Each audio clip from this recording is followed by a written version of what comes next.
Senhoras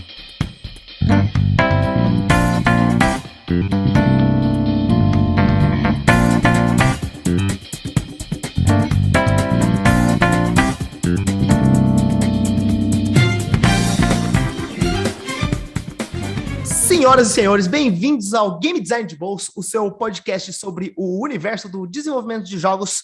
Eu sou o Vitor Pissolato, ou John Cera, Game Designer da Monomyth Studios, e estou aqui, como sempre, com meu amigo Pietro Amaral. E aí, Pietro, como é que estás? Olá, outra vez. Bom dia, boa tarde, boa noite. Estamos aqui com um convidado que vai revelar segredos para vocês. Será? Isso aí não estava combinado.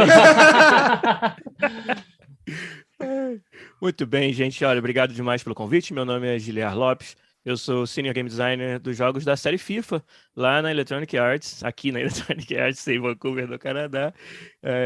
Cara, um dia bonito aqui pra gente bater um papo sobre game design, falar sobre os assuntos que vocês quiserem e, quem sabe, revelar segredos aí, se pagando bem que mal tem, né?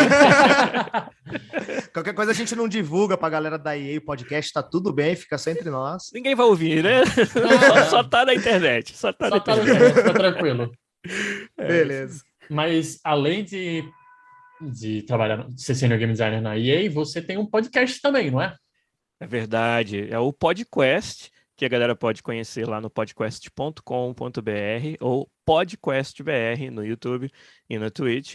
É um podcast já chegando ao seu episódio número 400, então já estou aí a uma longa estrada, onde o objetivo, olha, sinceramente é bem parecido aqui com o design de bolso, que é divulgar o game design, o desenvolvimento dos games, os bastidores da indústria de games.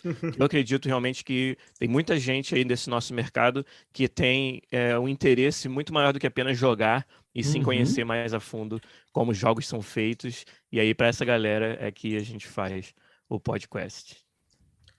Cara, eu queria dizer, antes da gente começar com qualquer pergunta, que, de verdade, o podcast é uma grande referência pra gente. Pelo menos para mim, Legal. Eu já ouvi bastante dos podcasts, e a ideia da gente criar o Game Design de Bolso é bem isso que você fez, sabe? Criar mais um pouco de engrenagens e força da divulgação de desenvolvimento de jogos, principalmente a elencar mais pessoas para gostarem desse universo, né, e aprender. E, cara, o jeito que você faz, o jeito que você conversa com as pessoas foi muito utilizado por mim, pelo Pietro, imagino, como case de sucesso, digamos assim. Porque, 400 episódios é um puta case de sucesso, né? Ou pelo menos de teimosia, né? Não, mas, pô, eu fico super feliz de saber disso, cara. Muito legal. Pô, eu fico feliz de ver que iniciativas como as de vocês estão saindo do papel, e quanto mais compartilhamento de conhecimento nessa área, eu acho melhor para todo mundo, né? Os jogos são uma área muito, muito assim, generosa, né? Onde os desenvolvedores, pelo menos na minha visão, estão muito mais dispostos a compartilhar do que a guardar os seus segredos. Né, e se a gente acredita que os jogos são essa mídia do futuro e a gente quer que as novas gerações também entrem na nossa indústria e tragam, né, a sua força de criação aí, sua criatividade para dentro da nossa indústria, esse papel é fundamental, eu acho, de informar essa galera de que sim, é possível, e olha aqui um pouco de detalhes sobre como é feito para que vocês também possam fazer. Colocar também, digamos, desmistificar, eu acho que é a palavra que eu sempre penso, sabe? Cara, parece que a gente é um bando de mágico que sai, entrega uma caixinha, o cara abre a caixinha e tem um jogo, sabe? Porra, mas é feito por pessoas, é como eu tenho sentimentos, sabe? Eu sou uma pessoa como é que é que tenho dúvidas, dores, e a gente traz muito disso, né?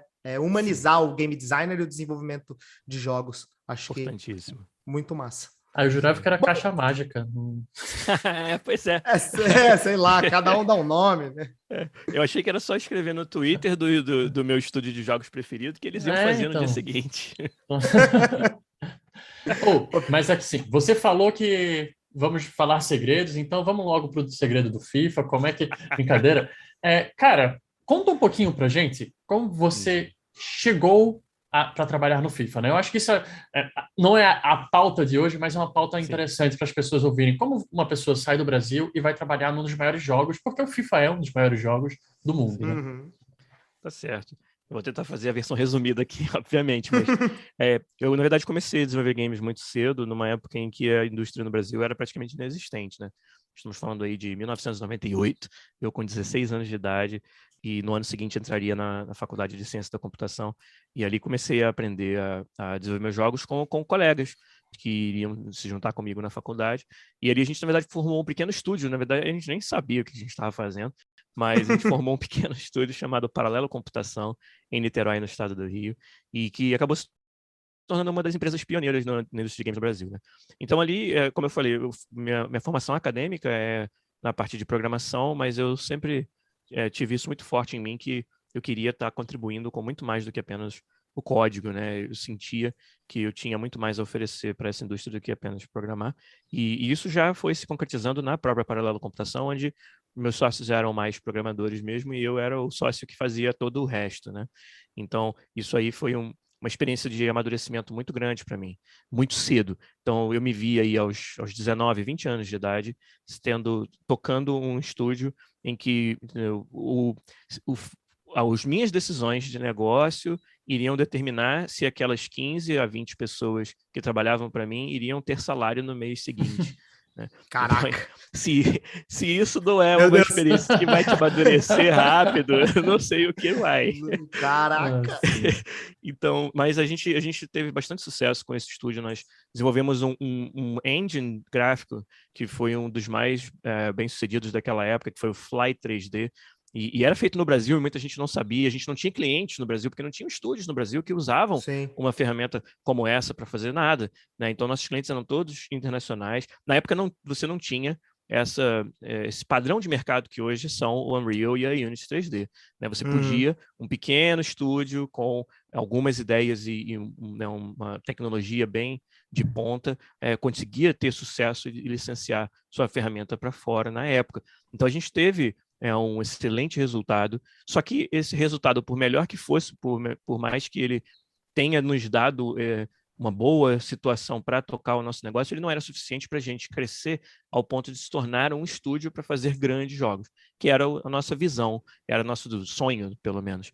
Né? E aí a gente procurou dinheiro de investimento no Brasil, e nessa área não tinha praticamente nada disponível no Brasil na época, principalmente para a área de games. A gente ia explicar para os investidores o que eram games e eles estavam pensando em jogos de azar. Pra você ter uma ideia. Parece uma piada, mas é o retrato... Era o cenário, né? É o retrato desse cenário na época aí, 2001, 2002. Então a gente decidiu que, né, depois de muito tempo tentando achar esse investimento, a gente decidiu que para continuar crescendo a carreira, a gente ia ter que desfazer a empresa e crescer nossa carreira em outras empresas, né? E procurar oportunidades fora aí. Né? No caso do meu sócio, o Fábio Policarpo, ele foi para fora do Brasil imediatamente depois disso, foi trabalhar em São Francisco, e eu tive vamos dizer, um pit stop em Florianópolis, na Hoplon, né? Uma empresa, né, também pioneira aí da indústria, que está aí até hoje. Na época desenvolvia um MMORPG muito grande chamado Taekwondo. Eu fui o produtor do Taekwondo, né? Então eu tinha ali um arranjo de em torno de 70 desenvolvedores abaixo de mim, né? Dentro do meu time. Que aí nessa altura já tinha 6 anos de experiência na indústria, tinha tocado a paralelo computação. Então a Hoplon foi essa outra experiência de escala, né? Escalou muito mais o meu trabalho, porque agora era um time muito maior, um projeto bem ambicioso, talvez o mais ambicioso que já teve na indústria nacional, né? E eu acho que aquela versão do jogo que a gente desenvolveu nessa época, de 2006 a 2008, foi um sucesso tanto para formar o time e a gente ganhar muita experiência, e só se não foi um sucesso comercial, eu acho que é porque o formato de MMORPG de assinatura, que estava dominado aí pelo World of Warcraft na época, era realmente muito difícil de vencer em qualquer circunstância. Mas para mim foi excelente, né? Mais um salto de experiência, de maturidade na minha carreira, e eu acho que isso me preparou realmente para quando as coisas na Hoplon já não estavam indo tão bem, quando eu senti que cheguei num teto, né, mais uma vez, e tinha tentado de tudo no Brasil, tinha tentado ter o meu próprio estúdio, tinha tentado trabalhar para um dos maiores do país, se não o maior na época, aí eu vi que a minha única saída era realmente fora do Brasil. Aí comecei a mandar meu currículo, né, conversei com alguns estúdios, conversei com a Ubisoft em Montreal, conversei com a EA em Vancouver, quando eu soube que era uma vaga para o FIFA, e aí ia ser um casamento das minhas duas maiores paixões, que são o futebol e os videogames, aí não tive dúvida. Vim para cá, então, desde 2008, trabalho na equipe do FIFA, e já vou aí para o 14º ano que estou Caraca. desenvolvendo os games dessa série aqui. Que legal. Então foi mais ou menos esse o caminho. Você acabou de comentar pra gente que você tá desenvolvendo FIFA faz 14 anos praticamente, né? Sim. Provavelmente um game designer sênior dentro da própria indústria e até dentro desse próprio nicho de jogos de esporte. E eu queria saber de você, como game designer, trabalhando diariamente no produto, como você faz para hoje o jogo que você está trabalhando se manter relevante após esses anos e anos de lançamento que vocês desenvolvem ele? Certo. Eu acho que, se por um lado o fato de lançar o jogo todo ano é um desafio gigante, talvez o maior desafio que eu vou enfrentar na minha carreira é essa proposta de ter um jogo que entregue valor suficiente para que o nosso jogador pague novamente por ele todo ano. Esse é um desafio para o designer. Mas acho que para contrabalançar um pouco esse desafio, vem o fato de que a gente está lidando com um simulador. A gente está desenvolvendo uma simulação do futebol e essa sempre foi a nossa abordagem. E quando você fala de uma simulação, tem sempre mais profundidade lá a ser descoberta. Né? Dá para cavar sempre um pouco mais, né? Exatamente. Eu acho que é nesse sentido que a série FIFA vem se reinventando. A gente está sempre procurando quais são os aspectos ainda mais profundos do futebol que a gente ainda não conseguiu representar no jogo. E aí isso se aplica na jogabilidade. Cada vez mais você tem detalhes do movimento dos jogadores, novas técnicas de captura das animações. Né? Antigamente as animações eram sintetizadas, depois elas passaram a ser capturadas com motion capture. Esse próprio processo de motion capture veio evoluindo muito ao longo dos anos e trazendo não só, né, não é só um resultado visual mais interessante, mas também mais detalhe que influencia na jogabilidade. Quanto mais ossos, bones de animação você puder utilizar para determinar como vai ser o contato com a bola, mais realista fica a interação com a bola. Né? Se agora eu posso dar para o meu jogador o controle sobre o estilo da trajetória do seu chute, se vai ser uma bola que vai fazer a curva por dentro ou por fora, ou de cima para baixo, um chute rasteiro, um chute com força, com jeito, um finesse shot, que é um chute de jeitinho, né, de lado do pé. Então, cada uma desses capítulos da nossa série FIFA veio trazendo inovação que acaba se refletindo nas ações e nas mecânicas que estão disponíveis para o usuário. E é isso que torna o jogo fresco todo ano. E enquanto processo de game design para isso acontecer, eu acho que uma das partes mais importantes desse processo é sempre ter um time trabalhando no jogo do futuro. Não necessariamente o jogo desse ano. Né? E isso, para mim, é uma estratégia fundamental para você ter um jogo que é lançado todo ano, mas que consegue, né, de tempos em tempos, dar grandes saltos, né, no que ele oferece.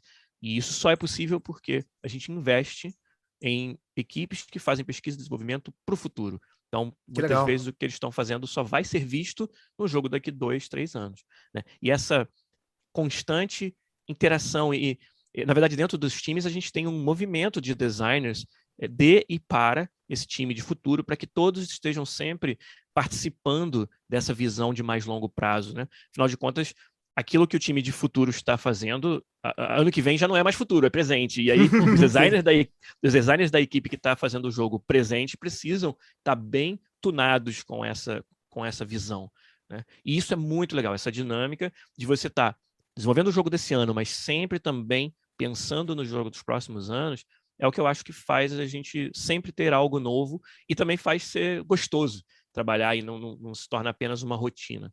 Então, para mim, essa é a coisa mais importante que a gente faz para conseguir atingir esse objetivo que você perguntou, de manter o jogo relevante a cada ano. Eu tenho algumas perguntas disso tudo que você falou, né, que é o nosso principal assunto de hoje. Mas, cara, você está fazendo FIFA há um tempo e FIFA é feito há um tempo, né? A gente joga FIFA há um grande tempo aí. E a gente vem de uma época que, me corrija se eu estiver errado, não tinha tanto cenário de dados, né? De realmente métricas de FIFA. Hoje a gente sabe que o jogo está online, seja o mobile, seja o próprio o jogo de console está online, tem métricas. Mas antigamente você não tinha isso. Como é que olha para esse jogo, um jogo que precisa ter o jogo do próximo ano? Vocês precisam ter o jogo do próximo ano. Como é que você olha para ele e faz, olha, a gente precisa melhorar isso daqui num cenário em que não se havia métricas. Entendi.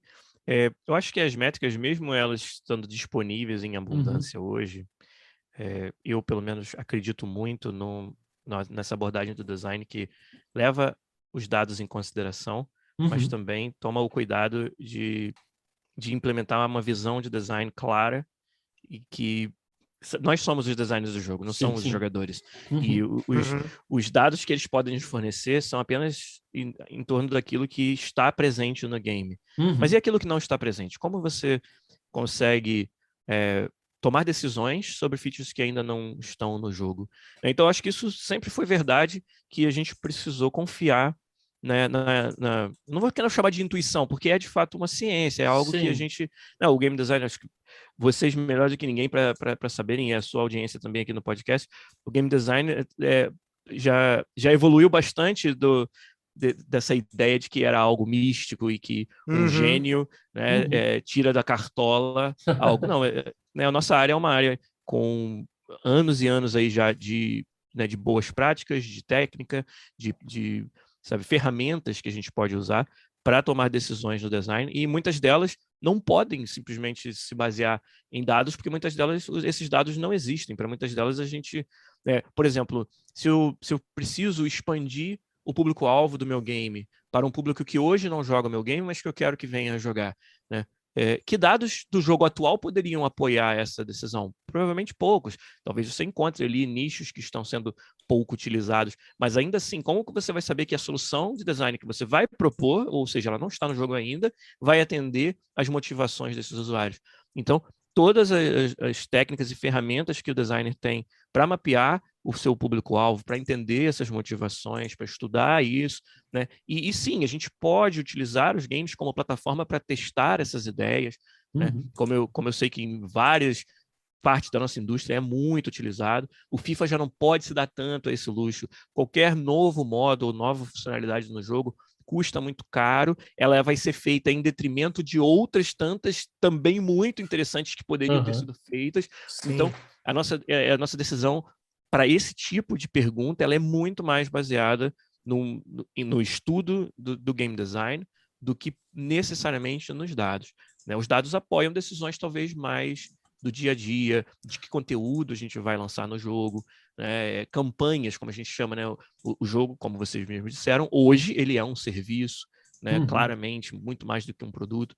E aí, durante o ano, você traz campanhas que visam aumentar a retenção, muitas vezes a aquisição de jogadores, né, e manter esse interesse sempre muito quente no jogo o ano inteiro, já que estamos falando de um jogo que é sazonal, né? Ele tem um pico muito forte quando começa a temporada do futebol, mas aí durante aquele ano ele encontra picos e vales, né?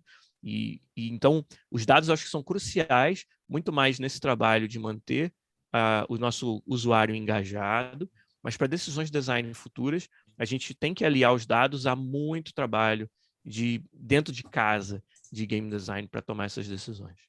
Perfeito. Muito legal. Muito legal. E aí, durante o processo, você estava comentando que, cara, você, pelo que você falou, você é amante do futebol, né? Você é apaixonado por isso. Obviamente, boa parte do público do FIFA também são pessoas que amam futebol. Então, como você traz, como é entender esse jogador e entender aquilo que está faltando de novo? Porque, assim, tem um novo de, vamos trazer a mecânica nova, ou vamos trazer o modo história. Sim, mas como trazer a melhoria para o gameplay do FIFA, né? Que é aquele essencial ali. Como é que você olha e, porra, olhando como game designer, que conhece o público, que conhece o esporte, então, o quão profundo você vai nisso, como vocês conversam com o jogador e como é que muda o gameplay? Acho que talvez nós sejamos um dos jogos que precisa ir mais profundo nesse quesito, porque nós estamos trabalhando num assunto, né, num subject matter que incita muita paixão, né, que é o futebol, que é um esporte, o esporte mais apreciado do mundo, né? O fã de FIFA é um fã muito exigente, né? E qualquer pessoa que trabalhe no FIFA e e abra isso publicamente nas suas redes sociais, sente o impacto do que eu estou falando. Total. Né? E então nós levamos isso muito a sério. Eu acho que uma mensagem que é muito clara da liderança aqui do FIFA, da EA Sports, é que nós desenvolvemos o game para os jogadores. Então, a gente tenta ser bastante, quase que humilde no sentido de ouvir muito essa informação, esse feedback da comunidade. Né? Mas, de novo, você entender o problema é uma coisa, né? A sua comunidade ela vai conseguir te falar muito sobre o problema, mas desenhar a solução já são outros 500, e é onde eu acho que entra não só esse feedback que a gente recebe, mas também a inteligência de design da equipe, né? Na hora beleza, tem esse problema, mas qual é a solução? Então, acho que a gente mapeia muito dessa forma. Para dar uma outra, talvez um contraponto de algo que você disse, sim, muitos dos nossos fãs são fanáticos pelo futebol, mas os territórios e os perfis onde a gente mais cresce são aqueles que não necessariamente são os maiores fãs do futebol. Um exemplo claro é a América do Norte, onde o FIFA está sendo cada vez mais popular, é um dos territórios onde a gente mais cresce, e a gente vê um perfil de usuário e até um perfil de consumo do jogo muito diferente da Europa e da América do Sul, que é usuários que estão mais interessados no aspecto competitivo do jogo do que necessariamente na relação com o futebol real. Eles só conhecem o Real Madrid e o Barcelona, né? Só conhecem o Cristiano Ronaldo e o Messi, mas independente de quem são os jogadores ou os times, eles estão interessados, né, nesse aspecto competitivo que o jogo oferece, né? E que aí rivaliza com outros jogos altamente competitivos que a gente tem no mercado hoje, que não são simulações de esporte necessariamente, sabe, como os seus jogos de tiro, seus Battle Royales e vários outros jogos competitivos. Então, atuar nesse espaço é totalmente diferente. Então, é uma fonte muito grande de inspiração para a gente também. Como que a gente pode ajustar a jogabilidade do nosso jogo para estar sempre atendendo às motivações desse usuário que quer um jogo competitivo muito forte, né? Independente, entre aspas, do futebol, que nunca vai ser independente. Nós somos um simulador de futebol. Sim. Mas é um balanço fino entre o que eu chamaria de autenticidade, que é atender às motivações do fã de futebol, e esse aspecto mais competitivo, mais de mecânica. A gente está sempre, sabe, toando essa linha tênue entre esses dois, né, essas duas motivações, que algumas vezes são antagônicas, algumas vezes a gente tem decisões muito difíceis de tomar. Se eu mudar essa mecânica, vai deixar o jogo, vai vamos dizer, cobrir uma estratégia dominante que estava se mostrando no jogo, ou seja, vai melhorar o aspecto competitivo. Mas, poxa, essa mudança ela é contra-intuitiva para o aspecto futebol. O jogador de futebol não faz isso, ou não pensa dessa forma. Que legal. Entende? Mas para a competição é importante que a gente tome essa liberdade, né? E essas são decisões críticas que a gente toma, não diria diariamente, mas a gente toma com frequência no nosso processo, e é importante que o nosso time de design esteja muito atento a essas motivações e esteja sempre pronto a argumentar por um lado e para o outro, para que no final a gente tenha um jogo, um produto que consiga atender suficientemente bem a todas essas motivações. Se você me perguntar, os maiores desafios de desenvolver o FIFA são esses dois que a gente acabou tocando nas duas primeiras perguntas. O aspecto sazonal, o aspecto anual e você entregar valor todo ano, e o atender a essa larga variedade de motivações dos nossos usuários, porque é um jogo global, porque é um jogo que, quando vende 10 milhões de cópias, é considerado um fracasso, né? Sim. Então, essa escala que o FIFA tem, que às vezes as pessoas passa desapercebido para as pessoas, é esse outro grande desafio, eu diria, além do desafio de lançar um jogo todo ano. Bom, você comentou para a gente aqui também sobre as influências, né? Você falou sobre os outros jogos competitivos, né? Que conversam um pouco com o que vocês estão tentando trabalhar nesse sistema de competição que o próprio FIFA foi implementado. E também a gente hoje tem muito do que se aconteceu nesses últimos anos em relação ao desenvolvimento de jogos, desse avalanche dos jogos mobiles, né? Dos free-to-plays e todos esses sistemas que, digamos assim, agregaram ao desenvolvimento de jogos. Eu e o Pietro, por exemplo, somos game designers de jogos mobiles. E aí eu queria entender como você, um game designer de um jogo AAA, sentiu dessa influência, né? Existiu uma influência dos jogos free-to-play, jogos mobile, dentro dos caminhos que o FIFA foi tomando? Olha, absolutamente, de uma forma muito forte. No final das contas, quando a gente está brigando para conquistar usuários, a gente está disputando muito mais, quer dizer, a gente está disputando o dinheiro, mas está disputando o tempo e está disputando a atenção dos nossos jogadores. E aí, quando você tem um mercado que cresce tanto, né, e que acaba tomando tanto do tempo, né, e trazendo até soluções de jogo mais tunadas com o dia a dia, né, vamos dizer, a rotina dos jogadores, que são os jogos mobile, é bem difícil competir com isso. Do que do modelo tradicional, né? Sim. Eu estou pedindo para o meu usuário passar horas a fio sentado na sala, na frente da TV, para poder participar do meu jogo versus esse outro mundo de diversão que ele tem à disposição na palma da mão, onde ele estiver, em movimento, à noite deitado na cama. Né? Qualquer pessoa tem, ou seja, outro ponto fundamental, né, essa disponibilidade do dispositivo, que é muito diferente de um console. Né? Então, é claro que, ainda mais um jogo que, de novo, tem uma escala global tão abrangente, isso é um fator fundamental em tudo que a gente faz. Né? Porque nós, diferentemente talvez de um jogo de nicho, nós não podemos nos dar ao luxo de não tentar, pelo menos, pegar uma fatia desse bolo. Né? O FIFA é muito grande para não fazer isso. Para não olhar para isso, né? Exatamente. Então, essa influência é muito clara. Se você observa hoje o modo mais popular do jogo, que é o FIFA Ultimate Team, o que ele pega emprestado das práticas e das técnicas, e aí sim, até mesmo dessa abordagem mais centrada em dados que a indústria mobile nos ensinou, é um absurdo o quanto pega emprestado, sabe? Quase que tudo, né, dentro do Ultimate Team é inspirado, é emprestado do modelo free-to-play. Ele não é um jogo free-to-play, porque você precisa comprar o FIFA para poder acessar. Então, até hoje, pelo menos, essa estratégia de mercado foi considerada a mais adequada, não significa que no futuro continuará sendo.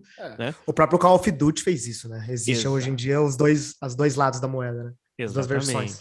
Mas eu acho que fora o fato de não ser necessariamente free, né, o tamanho da base de usuários que compra o FIFA já é tão grande que praticamente todas as outras técnicas se aplicam de jogos free-to-play no modo como o Ultimate Team. Tanto nessa forma, como eu falei, de você utilizar os dados para informar as suas decisões de conteúdo, o fato de você tem que estar mantendo sempre o conteúdo atualizado, você está de olho nessas métricas de aquisição, retenção, monetização, de você identificar perfis de comportamento e de spending, né, de gasto, né, de monetização nos seus usuários e utilizar as mesmas técnicas de análise de dados que a gente usa em jogos free-to-play para tentar aumentar a sua receita ou para tentar oferecer mais valor para que mais usuários queiram engajar e monetizar dentro do seu jogo. Tudo isso que eu acabei de falar, nós somos os alunos e a indústria free-to-play são os mestres, né? Então, cara, se você perguntar, e aí você olha para isso e olha para o quão importante essa parte do negócio se tornou para o FIFA. Né? É algo que a gente investe muito pesado porque o retorno está sendo cada vez mais relevante, né? Não só vender o game, mas as microtransações que acontecem dentro dos modos que tem monetização. Então, e claramente é uma área que cresce mais rápido do que você vender mais cópias. Até porque o FIFA já está num patamar de quantidade de cópias vendidas que crescer esse mercado é cada vez mais difícil. É difícil. Né? Então, essa influência é assim, onipresente, né? E muito importante para o que a gente faz hoje. você falou do free-to-play, né? E aí me vem na cabeça o Live Ops automaticamente, assim. Uhum. E Live Ops ele é essencial para jogo free-to-play que quer se manter gerando renda e tal. E eu queria saber como o Live Ops influencia o FIFA, mas não só isso, o FIFA ele tem uma marca que tem um impacto que traz coisas do mundo real, né? A gente está falando de times de futebol que existem, de campeonatos que existem, então a gente está falando do Campeonato Brasileiro, da League One e tal. Como é que o mundo real afeta o Live Ops do FIFA? Olha, profundamente, né? Muito da motivação do nosso jogador mais engajado, ela tem a ver com o fato de ser fã do futebol, pelo menos acompanhar, ou mesmo que não seja fã, tá ciente, né? Tá sabendo do que acontece no mundo real do futebol. Então, nosso Live Ops, ele é muito pautado por essa conexão, sim. Por exemplo, um dos pedaços de conteúdo mais frequentes que a gente lança é o Team of the Week, né? O time da semana, em que você observa os jogos que aconteceram no fim de semana e elege ali os melhores jogadores e lança itens especiais desse jogador, desses jogadores dentro do jogo. E semanalmente isso acontece, né? Uhum. Movimenta o mercado do jogo, porque os jogadores começam a querer prever que atletas vão ganhar o Team of the Week nessa semana. Caraca, então, que bacana. eles assistem o jogo no sábado e já começam a investir no mercado, né, supondo que um jogador que fez 2 gols vai ser escolhido para o Team of the Week e logo o item dele vai flutuar de valor aí, né? Tem algumas técnicas que esses jogadores utilizam no mercado para ganhar moedas e realmente fazer disso um jogo de economia, né? Isso a força motriz disso é o mundo real do futebol e a ferramenta para isso é o nosso time de Live Ops, né? E então isso é uma parte fundamental de manter esse usuário engajado.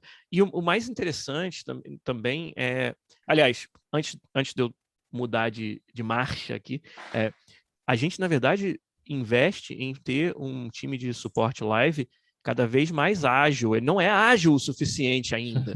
Sabe, a gente vê alguns dos nossos competidores, ou né, as empresas que têm esse serviço muito forte, como, por exemplo, a Epic com Fortnite, ser capaz de um tempo de turnaround, como a gente chama, né, de você colocar conteúdo novo e relevante no jogo, um tempo muito curto. Eles reagem a coisas que acontecem no mundo real quase que em um dia, sabe?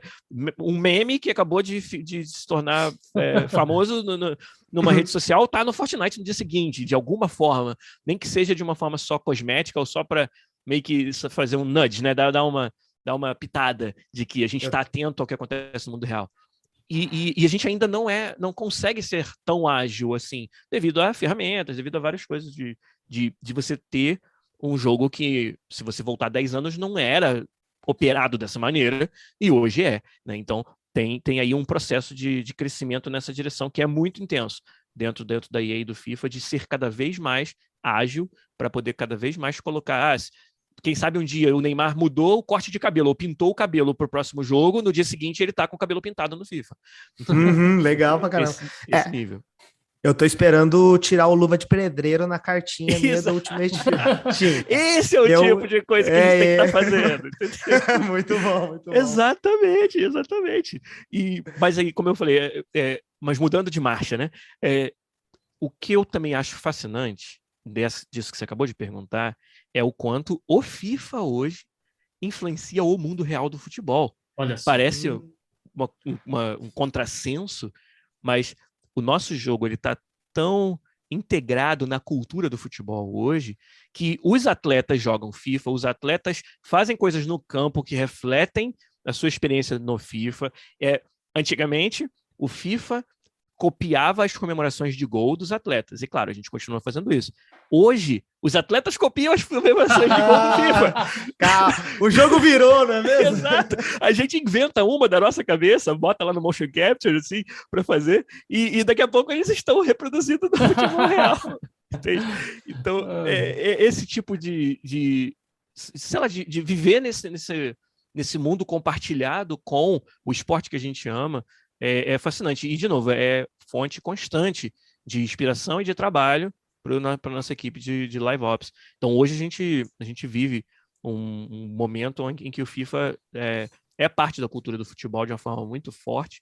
E isso, para o designer, né, para todos nós que trabalhamos no jogo, é um prato cheio de mais inspiração e mais coisas legais que a gente pode trazer para os nossos jogadores.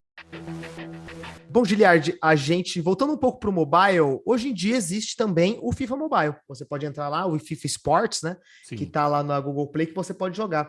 Eu queria saber, quanto vocês que desenvolvem hoje, digamos, o FIFA de console, estão perto do desenvolvimento desse FIFA Mobile? Vocês possuem influências, um influencia o outro, ou é um desenvolvimento mais distante que acontece? Olha, eu vou ser bem honesto, é mais distante até do que eu gostaria. Eu acho que tem motivos de estrutura da empresa para que isso aconteça, né? A nossa vertical de jogos mobile, ela é bem separada da vertical de jogos de console. Durante muito tempo, esses jogos foram feitos até em estúdios diferentes. Hoje, por acaso, são feitos no mesmo estúdio aqui em Vancouver. Mas durante muito tempo não era o caso. E além disso, fora, assim, sabe, reuniões de vez em quando, onde os designers mais trocam ideia ou trocam experiências, mas nada muito concreto, assim, que vai influenciar o desenvolvimento do dia a dia. Fora isso, a gente não tem uma grande troca, né? O jogo mobile, por tudo que a gente vem falando hoje, acho que deve ficar claro que o jogo de console, ele de certa forma compete, se não pela mesma plataforma, mas pelo mesmo tempo, né? Por várias das motivações que também os jogadores do jogo mobile apresentam, né? Então, é um pouco difícil você coordenar isso sem canibalizar um ou outro, né? Digamos assim, dentro de uma EA, com a importância que o projeto FIFA Console tem para a empresa, qualquer outro jogo que for competir com a gente vai perder. E não é isso que a liderança de mobile quer, né?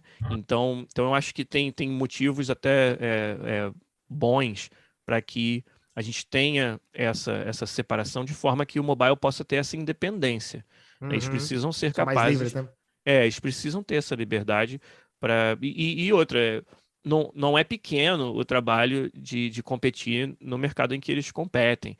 Em fazer isso e ainda ter qualquer tipo de sincronia mais fina com o que o console está fazendo, talvez fosse mais atrapalhar do que ajudar. De novo, isso que eu estou falando é da minha cabeça, né? Até devido a essa separação, eu não participo muito, né? Eu não conheço muito, não converso muito com os designers do jogo mobile. Mas acho que muito mais do que literalmente FIFA Mobile e FIFA Console conversarem, acho que mais importante é tudo que a gente falou nas perguntas anteriores sobre como o cenário e a indústria e o mercado de games free-to-play e nos dispositivos móveis vem nos desafiando enquanto FIFA Console a disputar o tempo dos nossos usuários e oferecer valor para competir com isso.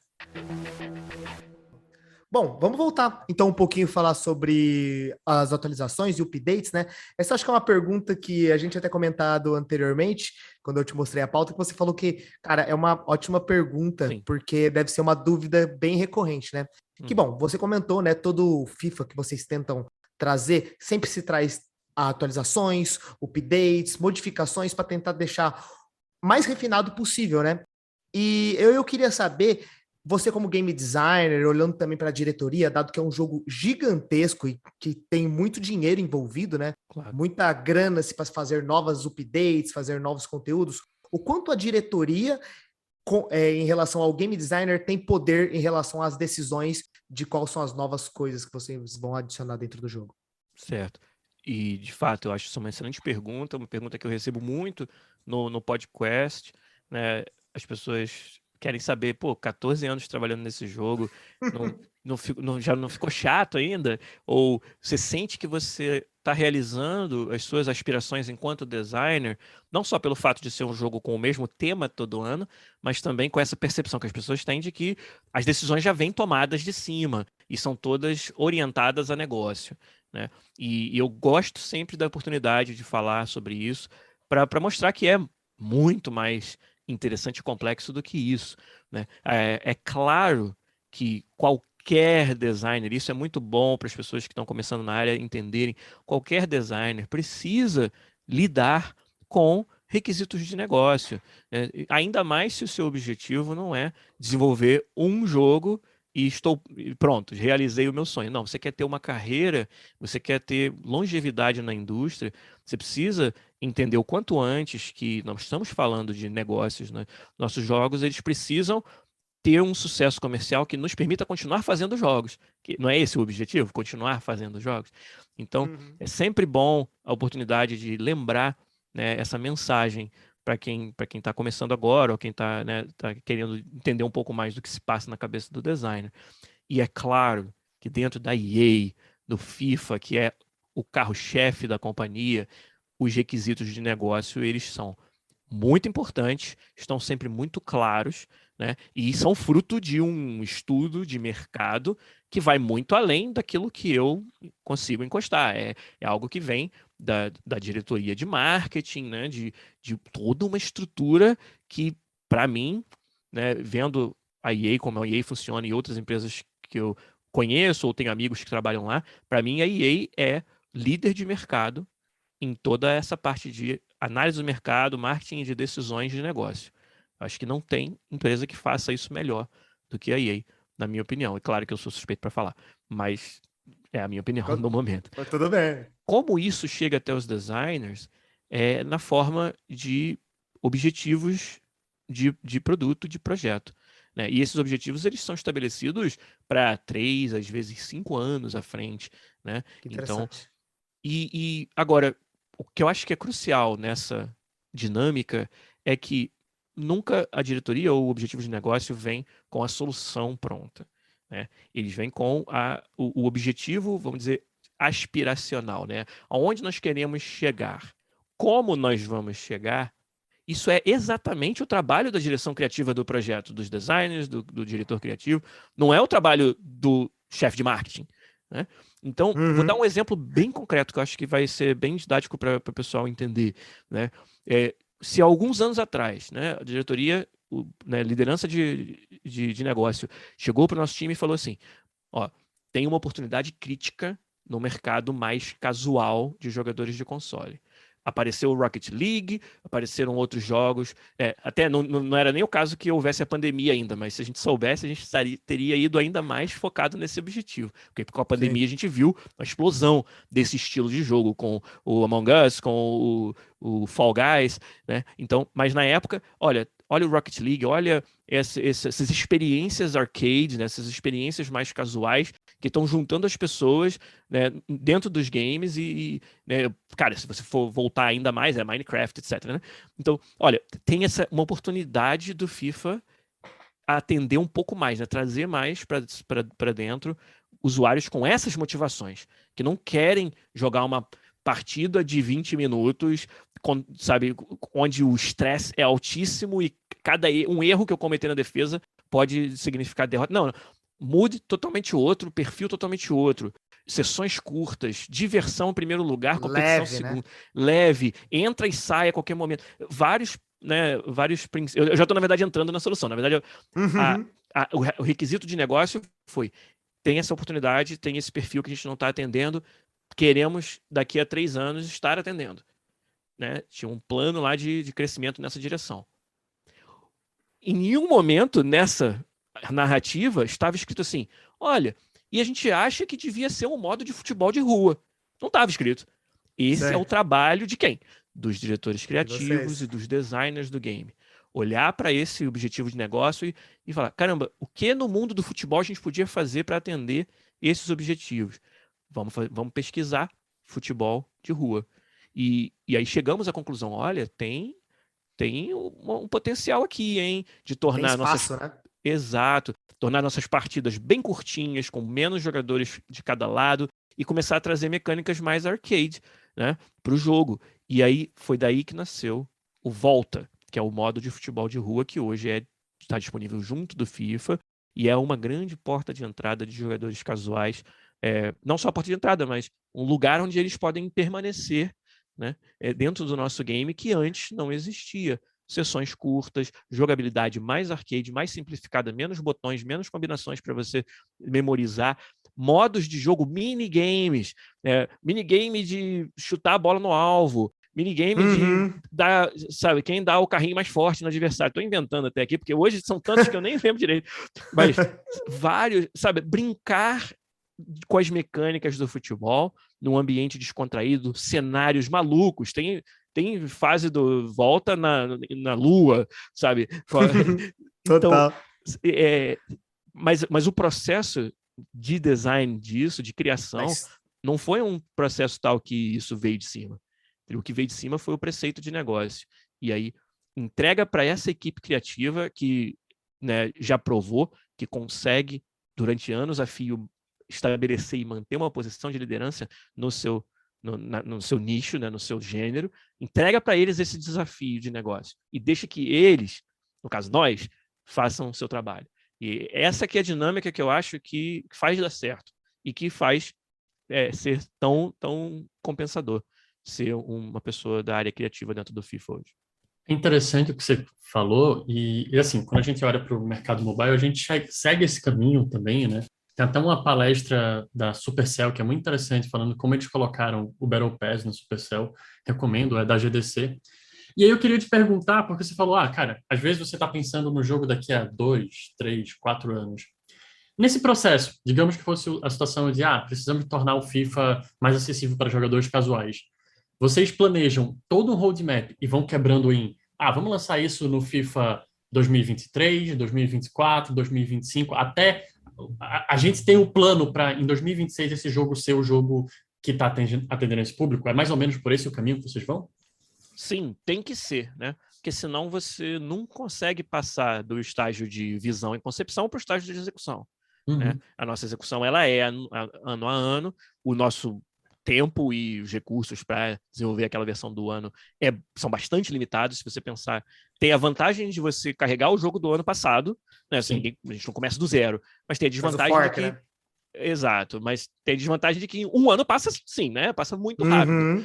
Então, se não houver esse roadmap, né? Esse mapeamento do caminho para chegar lá, não acontece nada.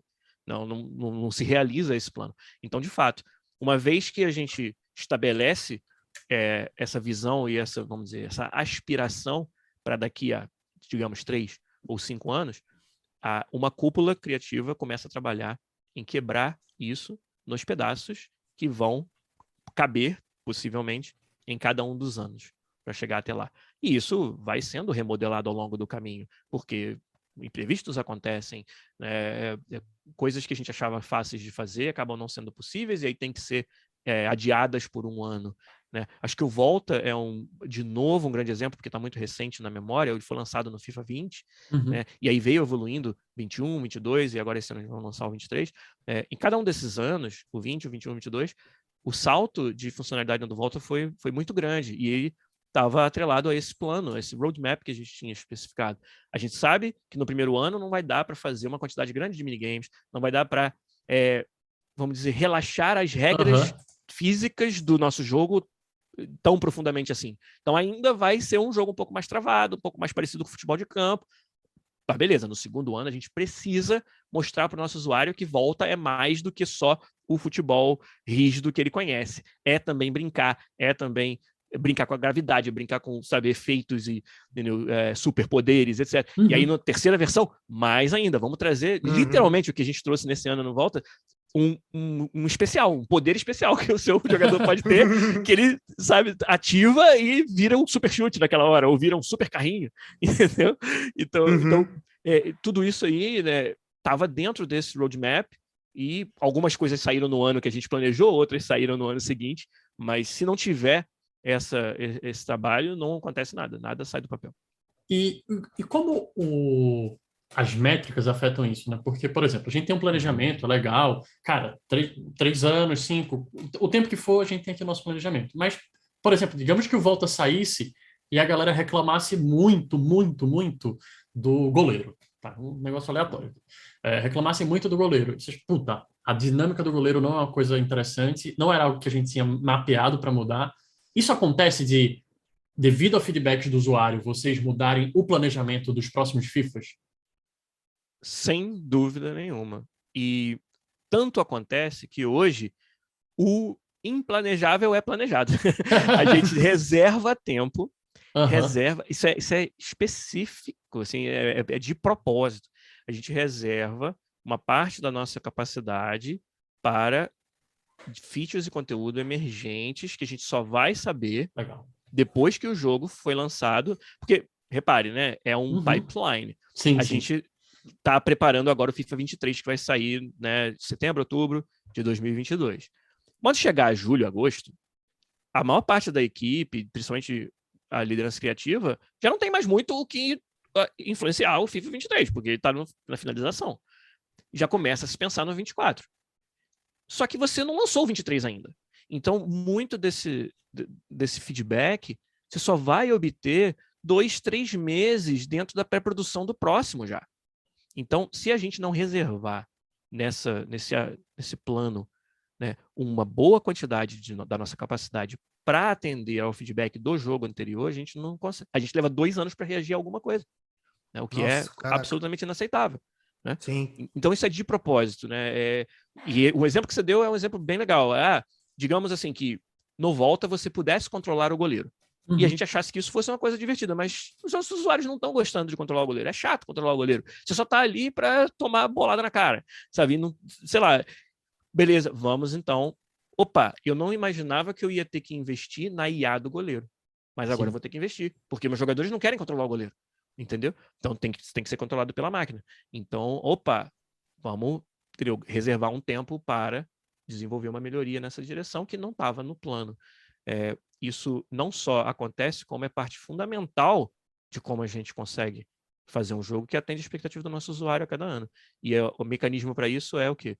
É você, quando faz o seu plano de desenvolvimento daquele ano, reserva uma parte da sua capacidade que só vai ser preenchida conforme a gente tiver feedback do jogo do ano atual. Perfeito. Mas vocês podem fazer... Agora, uma curiosidade mesmo que eu quero tirar. Mas vocês fazem algo mais, digamos assim, mais rigoroso? Você comentou sobre o Volta. Imagina se ninguém tivesse gostado. Todos os jogadores que vocês jogaram, ninguém gostou, todo mundo reclamou, falaram que é ruim, ninguém jogou. Quando vocês olham nas métricas, você percebe que uma porcentagem muito pequena dos jogadores não gostou.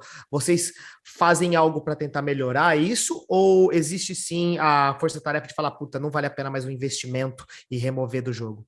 Como é que vocês atuam em relação a isso? Certo. Eu acho que nós temos que aprender a falhar melhor.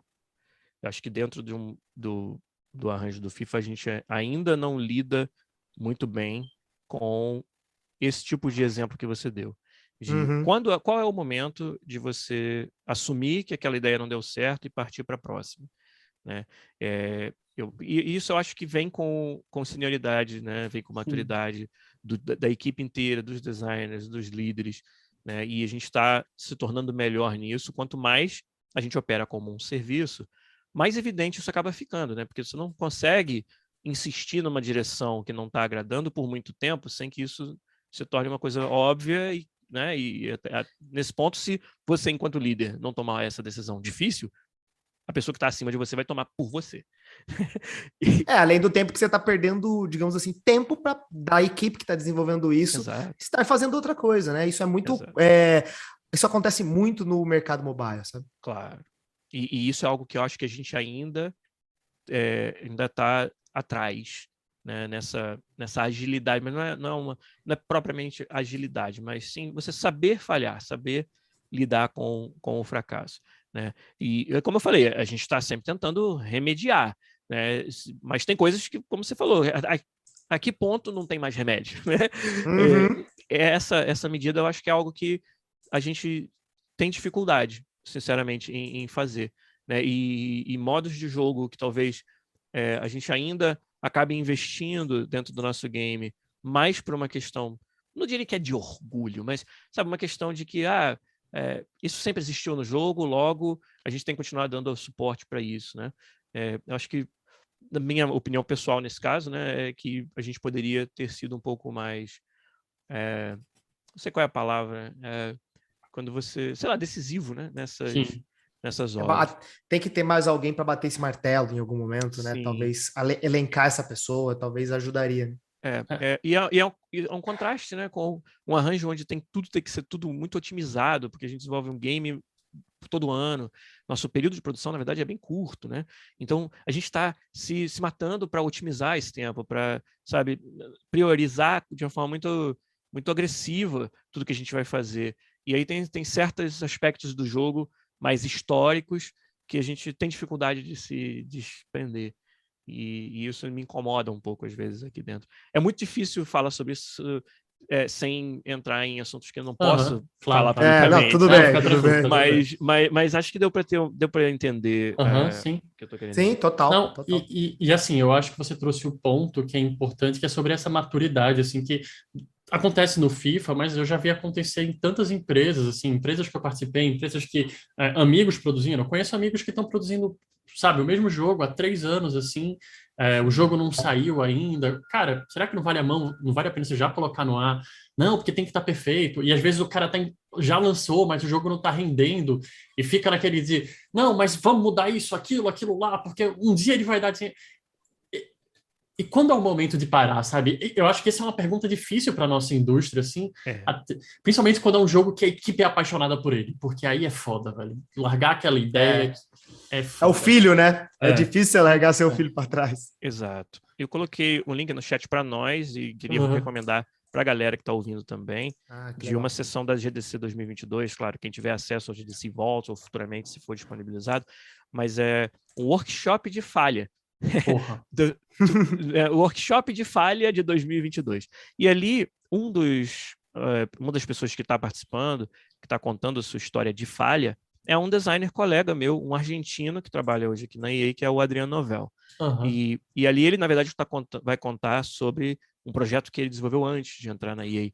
Mas de qualquer forma, acho que ali tem histórias de como não saber lidar com a falha, sabe? E o impacto que isso teve em carreira, às vezes em saúde mental e certamente em negócio para os 4 envolvidos aí, os 4 desenvolvedores que estão apresentando esse workshop. Eu achei assim fantástico. Eu assisti em parte porque é um amigo meu que está apresentando, mas também com esse interesse, e acho que tem tudo a ver com o que a gente está falando aqui. Boa. Galera, quem quiser vai estar no link aqui no Spotify. Cara, vamos mudar de assunto. Beleza. FIFA. FIFA tá no... Cara, FIFA é uma coisa que tá no nosso universo pop já. Tem músicas que, quando elas tocam, elas me lembram o FIFA. Sim. Blur, né? Blur, Song 2. Essas paradas meio... Entregando a idade aí. Porra, entreguei, né? Foi mal. FIFA 98 marcando aí, hein? Mas, bom. E aí, por estar nessa cultura pop, e vocês têm pessoas dentro do jogo que fazem parte da cultura pop. Sim. Você tem o Neymar, você tem o Messi, Cristiano Ronaldo. Cara, você tem uma galera famosíssima dentro desse jogo. E eu acho que a primeira coisa que, quando lançam um FIFA novo, que acontece é alguém mandar: olha o balanceamento do Mbappé.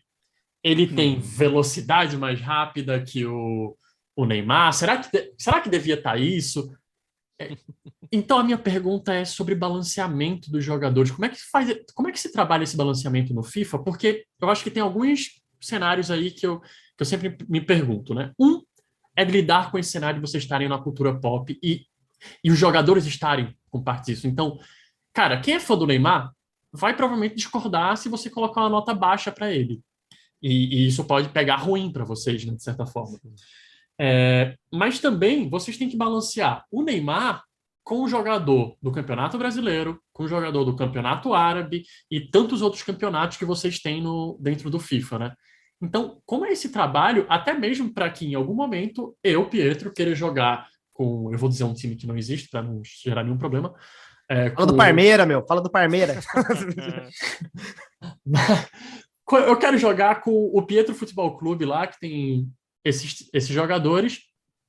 Só que o Pietro Futebol Clube, ele é um time europeu e tal, e o John, ele quer jogar com o Vitor Futebol Clube, que é um time brasileiro, mas tem que ser possível, sabe? Não pode parecer que é bizarro jogar um com o outro e que eu sempre vou perder. Então, como é esse balanceamento? Deve dar um trabalho desgraçado, né?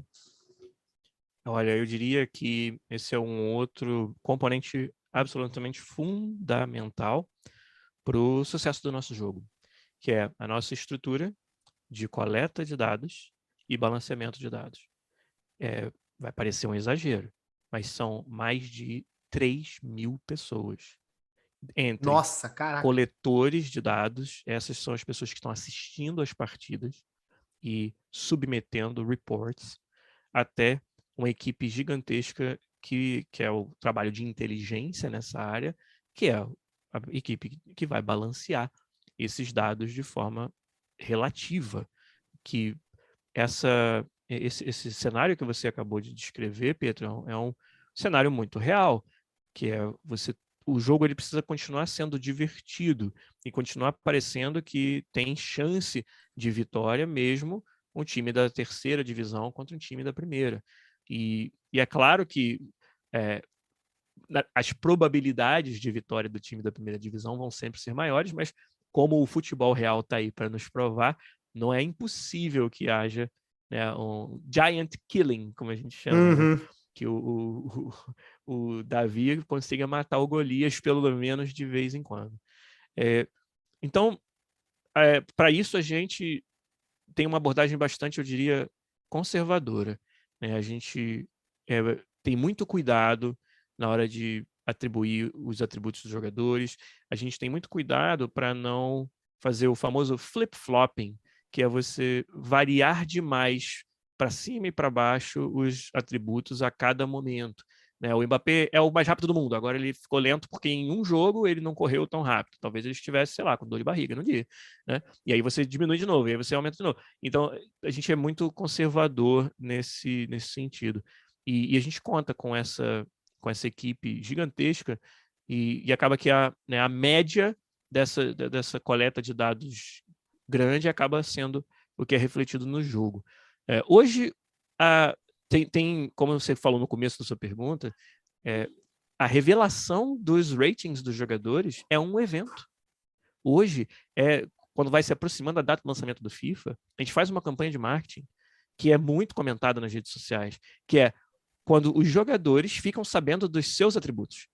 Então, nos clubes que nós somos parceiros, a gente faz um evento de marketing dentro do clube, onde os jogadores recebem uma caixinha, né, vem a cópia do jogo, de presente, vem sempre algum tipo de souvenir, e vem uma miniatura do seu item, da sua cartinha, vamos dizer assim, do game, onde ali, pela primeira vez, o jogador vê os seus ratings. E a gente filma tudo isso, né, no melhor estilo bootleg, para ver a reação, tipo, a vera de cada um deles, e zoando uns aos outros. Já teve caso de a gente fazer uma ação dentro do Manchester City, em que o jogador mais rápido do time, que é o lateral direito, Kyle Walker, a gente deu uma cartinha falsa, onde a velocidade está super baixa. Caraca! Só que, tipo, os outros jogadores abriram a caixinha dele e viram isso e começaram a zoar ele. E ele, tipo, sem saber se era real ou se era trollada, sabe? e tudo isso foi, sabe, acaba gerando uma conversa. É surreal você pensar que, cara, é um número numa base de dados dentro de um game. E ainda assim, gera todo esse furor, essa atenção. Tem um jogador que até pouco tempo estava na 4ª divisão do futebol inglês. O time dele subiu de divisão 2 vezes, jogou na 2ª. Mas era assim, um jogador que, para todos os efeitos, ia ser um mero desconhecido, vamos falar a verdade. Né? O Akinfenwa é o nome dele. Só que ele tinha uma característica muito particular. Ele é um gigante, ele é um bodybuilder. Entendeu? Caraca! E ele tinha a conquista, né, o orgulho de ser o jogador com o atributo força mais alto em todo o FIFA. E ele transformou isso em um meme, em meio que a sua imagem na internet, e virou um influencer, onde a fama dele eu sou o jogador de futebol com o maior atributo força do FIFA. E a cada ano... Virou o branding do cara. Virou o brand do cara. E a cada ano, ele era um evento a revelação do atributo força dele e a confirmação ou não, que até agora todo ano se confirmou, se ele é ou não o jogador mais forte de todo o FIFA. Então, anedotas como essa existem aí, cara, assim, muito, muito frequentes. Teve um caso antigo de um e-mail que foi até compartilhado, um coletor de dados brasileiro que era um dos responsáveis por coletar os dados do Corinthians, até na época onde tinha mais times brasileiros no jogo, né? E o primeiro e-mail do sujeito vinha com os ratings tudo 99 de todos os jogadores do Corinthians. O cara é muito corintiano! Então, que legal! Isso virou, tipo, aqueles e-mails que depois você imprime, cola na parede e vira história dentro do estúdio. Virou isso daí. Então, olha, não tem mágica esse trabalho. Tem, sim, uma abordagem muito cuidadosa, sabendo que os atributos eles influenciam diretamente no balanceamento do jogo, também na imagem que o jogo tem, na psique dos jogadores, dos atletas, gera conversa. Então, a gente tem esse trabalho realmente muito árduo de tentar ser o mais cuidadoso possível com isso. E eu acho que, de novo, um componente fundamental do sucesso do nosso game é a gente manter uma base de dados bastante coerente com o futebol real a cada ano. E não vai agradar todo mundo, óbvio. Mas não tem jeito, né? Mas a gente faz da forma mais coerente possível. E nesse cenário de mundo pop ainda, e até olhando ali para o que você falou, né? Cara, a gente tem que pensar no jogo, no gameplay, que, cara, tem que ter mais finesse na jogada, tem que ter aquele tipo de jogada.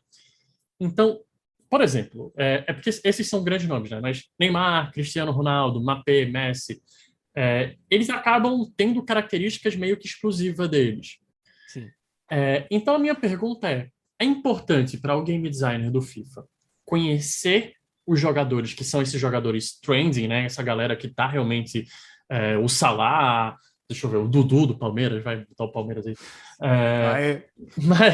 Mas é importante conhecer esses jogadores e conhecer esses jogadores, como eles jogam, né? Para pensar em como melhorar o gameplay, mas também se vocês acabam conhecendo esses jogadores e se há necessidade de um game designer estar na captura dos movimentos. Sim. Algumas posições para algumas áreas do jogo é fundamental. Isso, inclusive, é a área do jogo que eu trabalho. Né? Eu trabalho em toda a parte de audiovisual do game. Né? A gente chama de broadcasting, porque é simular a transmissão das partidas em todos os seus aspectos. Né? E isso envolve muito você capturar essa unicidade, né? essa particularidade do comportamento dos jogadores, da animação dos jogadores. Então, ser um estudioso do futebol, conhecer a fundo, não só, eu ia dizer, os indivíduos, mas as equipes, os treinadores, as táticas, né? E ter ferramentas dentro do game para você simular isso. Né? Hoje você consegue simular uma tática do Jürgen Klopp com o Liverpool de pressão altíssima, de jogo aberto pelos flancos. Você consegue simular o Pep Guardiola jogando com os laterais no meio campo. E todas essas nuances do futebol, elas estão capturadas lá não por acaso, mas porque tem designers que assistem o futebol assiduamente e conseguem traduzir em mecânica de jogo aquilo que vai permitir que você reproduza o que você está vendo no mundo real no game. E o mesmo se vale para a individualidade dos jogadores, a forma de correr, a técnica. Nós somos estudiosos das técnicas de locomoção do atleta. Né? Então, a forma como você... o drop the shoulder, como a gente chama, que você abaixa o ombro para driblar a bola para aquele lado, a forma como a forma de bater na bola, né? A matada da bola é um problema seríssimo dentro da simulação física realista do futebol. A matada talvez seja o problema mais difícil, porque a bola pode vir de qualquer direção, né, de qualquer velocidade, e as partes do corpo que você pode orientar para matar essa bola são muito bem pré-definidas, né? Então, ali você tem um trabalho de geração até procedural dessas animações, senão você não consegue cobrir todos os casos de uso, né? E durante muito tempo não teve geração procedural, então tinha buracos nas nossas animações de matada de bola, onde a bola simplesmente batia no jogador e quicava, no jogador. Então, se bem que para alguns atletas aí, esse é o jeito que eles matam a bola. Sim. Mas tudo bem. Então isso é algo que eu contribuo muito para o time, porque eu sou talvez um dos designers com mais conhecimento do subject matter, do assunto que é o futebol. Porque eu assisto múltiplos jogos por semana, porque a gente tem listas de discussão de análise tática dos jogos, de análise técnica dos jogadores, onde a gente fala, sabe, o Salah inventou um jeito de driblar com a bola próxima ao corpo que é diferente do Messi, que a gente gostaria de poder ter no jogo, e aí discute-se como vai fazer isso. Então, isso vem de um estudo, né, muito profundo do esporte futebol, que alguns designers muito apaixonados acabam fazendo, e é uma outra componente fundamental da inteligência de design que a gente tem no time. E essa parte, sim, eu posso dizer que eu faço bastante parte, talvez eu seja o designer um dos, com certeza, talvez o designer maior referência dentro do estúdio para conhecimento do futebol. E isso, cara, não é por acaso, é muito trabalho, sabe, eu realmente amar muito o esporte, conhecer muito. Eu sou aquele cara assim que você tá na rodinha ali no almoço e alguém menciona um time desconhecido, eu conheço. Menciona um jogador que ninguém ouviu falar, eu ouvi falar. Isso é muito coisa de brasileiro, vamos falar a verdade. É o sangue brasileiro. Muito. Então é assim que a gente faz essa conexão. E o design, sim, para algumas posições de design é muito importante. Você falou de captura de movimento. Eu sou um dos designers que dirige shoots de motion capture para as nossas features aqui na EA. Então, já estive dentro do volume de captura. Assim, estou lá todo ano, e várias vezes no ano, fazendo esse trabalho. Né? E também o script todo que antecede isso, né? Onde você define o que vai ser capturado. Eu participo de tudo isso, sim. É uma parte bem legal, bem ocupada também, assim, bem intensa do nosso trabalho, mas muito recompensadora também. Então você conheceu os jogadores de futebol? Alguns deles, sim. Olha que legal. O que é complicado tem a história famosa que eu estava dirigindo um chute com o Messi estava do outro lado do vidro, né? A gente não tem acesso a ele, e a gente tudo fala através do agente dele, que é também o tradutor. Né? E aí teve uma jogada que a gente precisava que ele pegasse de primeira com a perna direita, né? E o agente ficou meio puto, assim, não, como assim? Você vai mandar o Messi pegar de primeira com a perna direita? Não, mas essa é a animação que a gente precisa capturar e tal. Aí tem jeito, né? Back and forth. Aí, né, o Messi chegou pro cara, né? E deve ter perguntado, tipo, o que tá vendo? Qual que é o problema? Aí o cara explicou ao Messi. Tudo bem, eu faço. Aí lançou a bola pro Messi, ele pega de primeira, de direita, no ângulo. Tá gravado. Tem jeito, né? E nesse nosso ambiente de captura, a gente tem grama falsa, né, no chão, uma trave com tamanho real, é um ambiente muito grande, assim, é o maior volume de motion capture da América do Norte, que é no nosso estúdio aqui, que por causa dos jogos de esporte, principalmente, a gente precisa de todo esse espaço. E é muito legal, cara, é fascinante. Já teve alguns outros jogadores famosos que a gente recebeu. Infelizmente, ultimamente, a gente está levando equipamento de captura para a Europa mais do que trazendo os jogadores para cá, porque uma viagem para Vancouver é muito longa para um atleta profissional. Às vezes em que a gente trouxe os atletas aqui é quando o clube estava numa excursão pela América do Norte, e aí calhou de bater as agendas, a gente tinha a oportunidade de 1 hora com o jogador tal para fazer captura, entendeu? Mas, na maior parte, eles estão fazendo isso com o equipamento que está lá na Europa. Aí eu já não participo, já temos profissionais que fazem essa captura lá, mas eu participo sim, de toda a parte de direção, de escrever os scripts, determinar o que vai ser capturado, depois revisar o que foi capturado e tal. Isso tudo ainda faço parte 100% desse processo. A gente comentou sobre o mobile. Mas eu acho que o FIFA, ele é particular porque ele pega muitos gêneros de jogadores, né? Você comentou que tem os jogadores da América do Sul, que são mais competitivos, e eu tenho muita memória de vários momentos em que eu sentei com os meus amigos e, cara, vamos fazer o nosso próprio campeonato na empresa, sabe? Campeonato de empresa é comum pra caralho.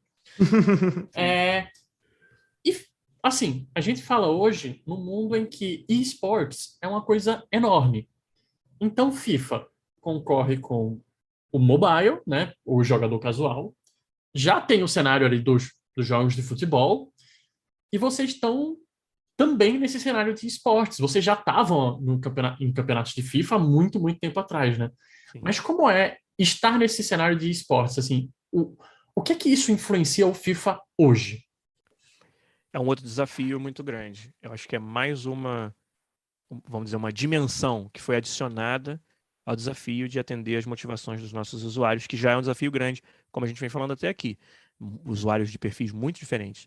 O eSport, ele traz requisitos que são um pouco contra-intuitivos com relação a um jogo cujo objetivo é só divertir o jogador, né? O jogo que é utilizado no eSport, espera-se que os resultados sejam consistentes, que haja, né, pouca variação no, vamos dizer assim, se eu utilizei os mesmos comandos, se eu utilizei a mesma técnica, eu espero um resultado planejado, né? E isso é muito parte do que alimenta o game quando ele é jogado num nível competitivo altíssimo, né? Ele é sobre os detalhes, ele é sobre essa minúcia da mecânica do jogo, e essa mecânica ela precisa ser consistente, né?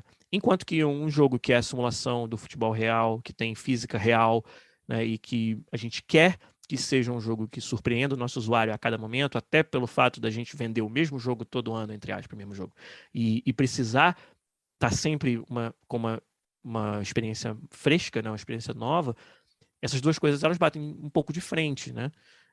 E isso tem sido um desafio para o FIFA enquanto eSport. Acho que o FIFA, a gente vem avançando muito e sendo reconhecido cada vez mais como um eSport, mas ainda enfrenta muitas dificuldades desse aspecto. O reset anual é uma dificuldade para o atleta. O fato deles reclamarem de uma falta de consistência que é inerente ao nosso jogo ser divertido. Ele é divertido quando ele é imprevisível. E para o esporte você quer que ele seja mais previsível, né? Então, eu acho que parte disso daí é um desafio que é inerente ao nosso negócio. Ou a gente desenvolve uma versão do FIFA que é só para o eSport, e essa versão tenha outras prioridades do que aquela que é jogada pelos... De novo, não custa lembrar. Dezenas de milhões de cópias vendidas, centenas de milhões de jogadores. É uma abrangência de mercado absurda. É uma escala gigantesca.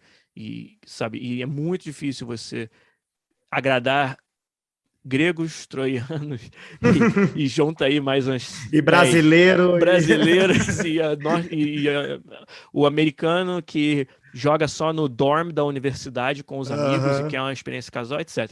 Né? A gente já falou a torta direito disso aqui hoje.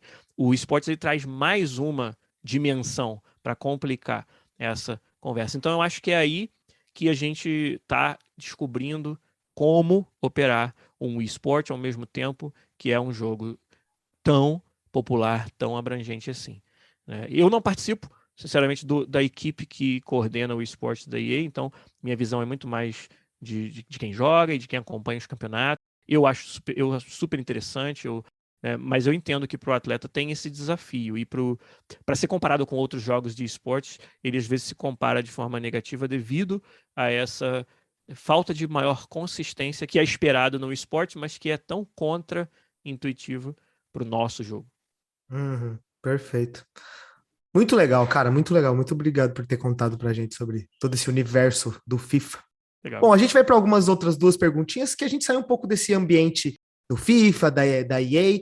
Aí a gente quer conversar com você rapidinho para você contar mais pra gente um pouco mais sobre o que é o podcast. Contar Legal. para eles, já divulgar também o que ele é, né? A gente comentou um pouquinho no começo, mas a gente queria ouvir mais de você sobre o que é o podcast e até as suas expectativas do que você está criando lá. Tá certo. Obrigado demais por esse espaço.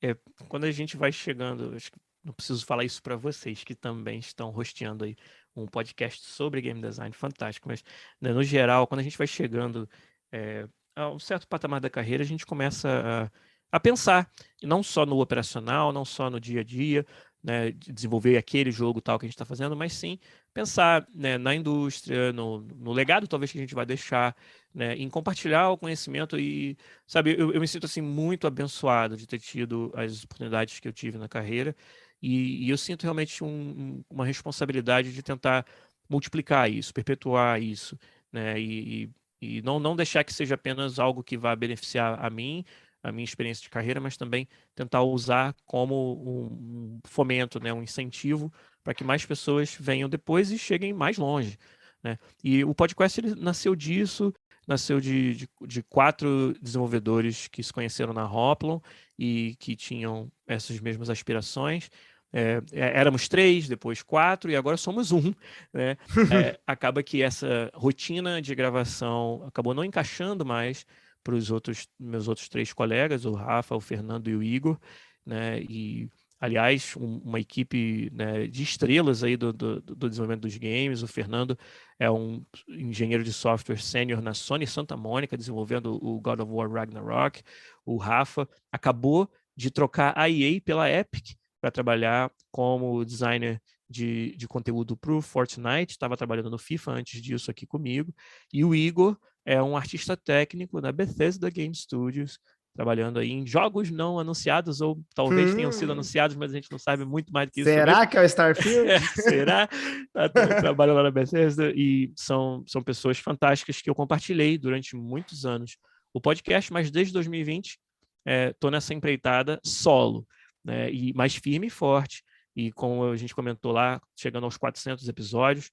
É claro que com essa quantidade de conteúdo, o nosso tema acaba variando bastante, a gente já tocou e acaba reforçando, às vezes, temas que já fizemos, mas, no geral, é um podcast onde você vai encontrar bastante dessa desmistificação dos games que vocês mencionaram e que vocês fazem também aqui, né? Como funciona por dentro, a humanização do desenvolvedor de games, quebrar mitos não só sobre os jogos, mas sobre as empresas, a EA principalmente, e alguns dos mitos são verdade, outros não são, e eu tento sempre ser bastante honesto quanto a isso lá, e assim, sabe, interagir com a comunidade.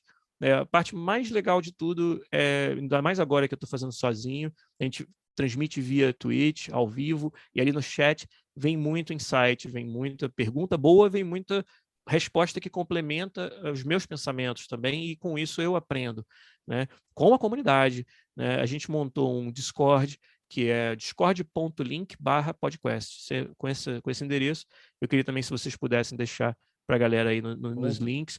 Pode deixar. Hoje está se tornando aí a maior comunidade de desenvolvedores de games no Discord no Brasil, chegando a 1.500 membros, entre jogadores, aspirantes a desenvolvedores, pessoas que já estão na indústria, pessoas que têm muita experiência na indústria, né? E ali, através do Discord, realmente eu tenho conseguido multiplicar ainda mais esse impacto, esse alcance do que eu faço no podcast, e é algo que eu tenho bastante orgulho, fico bem feliz de ter feito. Então, olha, aquela horinha semanal sobre desenvolvimento, design de games, com um pouquinho de humor também, a gente tenta sempre levar as coisas pelo lado mais leve. Nossa comunidade, inclusive no Discord, comunidade, cara, muito, muito generosa, muito bem comportada, não tem treta no nosso servidor, sabe, com toda essa galera aí falando sobre assuntos que, obviamente, incitam muita paixão, que são os games, mas é um orgulho poder dizer que ajudei a formar essa comunidade em torno do podcast. Então, para quem quiser participar disso, né, ajudar a gente a espalhar ainda mais essa voz, é lá no podcast.com.br ou podcastbr em todas as redes, Twitter, Instagram, YouTube, podcastbr também. A íntegra das lives de gravação é salva lá no YouTube, para quem quiser não só ouvir, mas assistir. E, claro, em todas as plataformas de podcast, Spotify, etc., a gente está presente lá também. E no Twitch, twitch.tv/podcastbr, para acompanhar toda quinta-feira à noite a live de gravação do episódio da semana. Pô, aí sim. Muito bom. Sim. Aí sim. Bom, a gente tem uma última perguntinha para você, que é uma perguntinha tradicional do nosso podcast aqui, que eu acho que eu sempre gosto muito de fazer, gosto muito das respostas. Que, Giliard, a gente queria saber, bom, um profissional que você se considera bastante, que você acha que outras pessoas que estão ouvindo esse podcast vale a pena ele seguir para aprender mais sobre game design ou para aprender mais sobre desenvolvimento de jogos. Então, indicação de algum profissional e também alguma indicação de jogo que você está jogando, que você acha que vale a pena as pessoas jogarem para conhecer. Então, fica aí algumas indicações que você dá para a gente. Excelente. Profissionais para seguir. Tem muitos, mas eu queria destacar a game designer Brenda Romero. O nome dela de solteira, já falamos dela uma vez aqui. É a Brenda Brathwaite, e ela, além de designer, é autora de livros. Ela foi, durante muito tempo, chair da IGDA, né, IGDA, que é a Associação de Desenvolvedores Independentes, e, além disso, é alguém que é genial, é uma pessoa que eu admiro muito. Eu tenho um dos livros dela, como um livro quase que de cabeceira meu, que eu recomendo muito para a galera, porque justamente ela pega esse aspecto mais prático do game design, que chama Challenges for Game Designers, Desafios para Game Designers. Esse livro dela foi muito importante talvez para eu ter um conhecimento de game design mais amplo, né, mais largo, né, quando muitas vezes o que pauta o nosso crescimento no design são as oportunidades dos tipos de jogos que a gente acaba trabalhando neles, né, e sobra pouco tempo para você ampliar essa rede de conhecimento para gêneros, para problemas que você por acaso não os enfrentou no seu dia a dia. E eu acho muito importante isso para o crescimento do designer, para a maturidade do designer, para o designer poder trazer para os projetos que ele está trabalhando concerns, né, preocupações de outros projetos e, quem sabe, aí encontrar soluções e avenidas que, quando você está só focado no seu jogo, você às vezes não consegue. E aí esse livro e o trabalho da Brenda foi muito importante para mim nesse sentido. Então eu queria recomendar para todo mundo seguir a Brenda Romero e conhecer também o livro dela, Desafios para Game Designers, que eu acho que tem algumas gemas ali, algumas oportunidades de aprendizado muito, muito boas, né? E para recomendar não, um game... só para falar, além de que o arroba dela é @BR, né? Não tem nada mais. 2 letras. Quem que Como pode? BR, meu. Puta, mandou muito. @BR, é isso aí. Mas só um ponto a mais sobre a Brenda. Assim, a Brenda é sensacional. Esse livro, ele é também um dos livros essenciais da minha biblioteca. Legal. E ela tem um livro não tão recente assim, mas recente, que é o Game Balance. O nome do livro se chama Game Balance. Também dela com o Ian. E ele é um livro sobre, literalmente, Game Balance. É um livro que eu tô lendo com o pessoal da TEPS, assim, e recomendo também para as pessoas que... Cara, como é que eu estudo mais Game Balance sem fazer e sem ter feedback? Eu acho que é um bom lugar para você estudar isso. Excelente. Esse eu não li. Já vai entrar na lista aqui. Já vai entrar. E aí, vocês perguntaram de joguinho também, né? Isso, a parte que nós gostamos, né? Vamos falar a verdade. Olha, não sei se eu vou estar chovendo no molhado aqui, mas um game que não é porque ele foi desenvolvido por brasileiras, mas sim, ele foi desenvolvido por brasileiras. Mas independente disso, é um game que entrou em várias listas de melhores do ano passado, que é o Unsighted. É um jogo sensacional, desenvolvido pela Estúdio Pixel Punk, que são a Tiane e a Fernanda, e com a ajuda de alguns outros desenvolvedores. Acho que tem a mão aí do meu querido amigo Glauber Kotak, também dos melhores artistas de pixel art brasileiros do mercado. E o Unsighted é um jogo com uma inspiração muito grande, tanto de Zelda, quanto um pouquinho dos jogos da From Software, mas um jogo de hack and slash 2D, não é 2D, ele é 3D, mas sua liberdade é no mapa plano 2D, e é um jogo sobre um futuro pós-apocalíptico que tem uma mecânica muito cativante de tempo, que é uma coisa difícil do designer ter coragem de fazer, impor limite de tempo para o seu jogador. E é muito corajoso o que elas fizeram ali, cara. É muito corajoso, é muito é muito interessante, assim, cara. Isso. Né, sem dar spoilers do jogo, mas para a galera entender, os personagens do jogo que são autômatos, eles têm um tempo de vida útil que vai tocando para baixo enquanto você joga, inclusive o seu personagem. E quando acabar esse tempo, não tem segunda chance, é game over. Mas aí eles incorporam mecânicas onde você, através de decisões morais, pode estender o tempo de vida de alguns autômatos, às vezes em detrimento de outros. Então, conforme você vai se envolvendo na história, isso se aplica, por exemplo, a personagens que oferecem serviços para você, como o dono da loja, sabe? O personagem que faz upgrade. Todos eles têm uma... O ferreiro, né? Exato.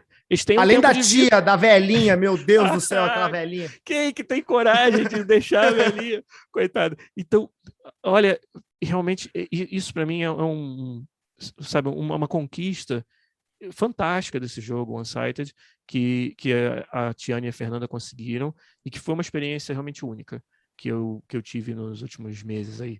Então, Unsighted é a minha recomendação, e acho que todo mundo deveria jogar e deveria passar pelo perrengue que é tomar as decisões morais que você tem que tomar nesse jogo. Muito bom, muito bom. Bom, cara, muito obrigado por participar do nosso podcast. Foi uma conversa muito legal. Obrigado novamente, né? Queria agradecer também todo o feedback que você trouxe pra gente e comentar novamente, né, que o podcast é sim uma grande inspiração pra gente em todo o nosso desenvolvimento aqui. E valeu Que muito. legal, cara.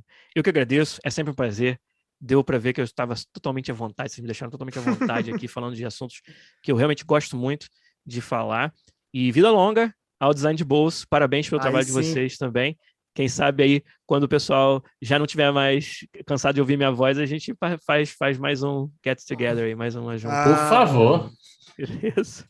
E ouçam os primeiros 400 episódios de lá, depois vocês voltam aqui. Só tem 400, ficam tranquilos. Uma sentada, você mata. Mata. Valeu, gente. Pietro, brigadão também pela presença, valeu demais. Galera, foi sensacional estar aqui de novo. Giliardi, como sempre, convidado sensacional. Foi incrível. Eu acho que você trouxe respostas que são importantes para quem está querendo começar e quem está, cara, como é que eu faço jogos? Então, mais um. Eu acho que os segredos foram revelados, né? Eu não sei. Pois é. Talvez não aqueles segredos que a galera esperava antes de começar. Para mim, os meus segredos, os que eu estava querendo saber, já foram. Mas muito bom. Muito obrigado por estar aqui. Se você quer conversar mais com a gente, conversar mais com o Pietro, comigo, é só você procurar a gente por @GDDebolso nas redes sociais, então Twitter, Instagram, ou, claro, ouvir mais episódios no Spotify ou do seu agregador de podcast, só procurar por Game Design de Bolso e nos vemos na próxima. Muito obrigado por tudo. Até mais e um beijão no coração de todos. Tchau. Valeu.